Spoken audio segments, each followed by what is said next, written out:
بسم اللہ الرحمن الرحیم۔ شروع اللہ کے نام سے جو بڑا مہربان نہایت رحم والا ہے۔ السلام علیکم۔ امام غزالی رحمۃ اللہ علیہ موت کے بارے میں لکھتے ہیں کہ جب کسی انسان کی زندگی ختم ہو جاتی ہے تو موت اس کے منہ کے سامنے آ کر کھڑی ہو جاتی ہے۔ مرنے والا کہتا ہے کہ تو کون ہے اور کیا چاہتی ہے؟ میں موت ہوں، تجھے لینے آئی ہوں۔ اب تجھے دنیا سے نکالوں گی اور تیری اولاد سے تجھے جدا کر دوں گی۔ تیرا مال غیروں کو دلاؤں گی جس کو تو نے جمع کر کے رکھا ہے اور اللہ کی راہ میں خرچ نہیں کیا۔ موت کی یہ باتیں سن کر مرنے والا منہ پھیر لیتا ہے اور وہ منہ کے سامنے آ کر کہتی ہے کہ تم مجھے نہیں جانتے، میں وہی موت ہوں جس نے تیرے باپ دادا کو اس دنیا سے نکالا۔ بتا تو نے دنیا کو کیسا پایا؟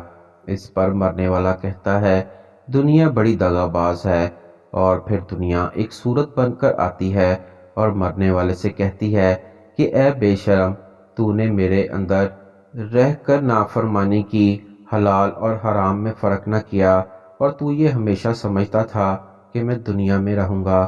میں تجھ سے تیرے بد کاموں کی وجہ سے ناراض ہوں۔ بد کام تو نے کیے اور دغا باز تو مجھ کو بتاتا ہے۔ پھر اس کا مال آ کر کہتا ہے کہ تو نے مجھ کو برے کاموں سے کمایا اور اب میں دوسروں کے قبضے میں چلا جاؤں گا اور تو دنیا سے خالی ہاتھ چلا جائے گا۔ اس کے بعد ملک الموت علیہ السلام اس کی جان نکال لیتے ہیں۔ اگر مرنے والا انسان ایماندار اور اللہ کے رسول کا تابع دار ہے تو اس کی روح بڑی آسانی سے نکلتی ہے کہ جیسے مکھن میں سے بال نکالا جائے، اور اگر مرنے والا شخص بے ایمان اور نافرمان ہے تو ایسی سختی سے اس کی روح نکالی جاتی ہے جیسے کانٹے دار درخت پر ریشم کی چادر ڈال کر کھینچی جاتی ہے۔ اس سے آگے حضرت امام غزالی رحمۃ اللہ علیہ فرماتے ہیں کہ مرنے والوں کو مرنے سے کچھ وقت پہلے ایسی پیاس لگتی ہے کہ مرنے والا بہت بے چین ہو جاتا ہے۔ شیطان پانی کا ایک بھرا ہوا پیالہ اسے دکھاتا ہے اور وہ اس سے پانی مانگتا ہے۔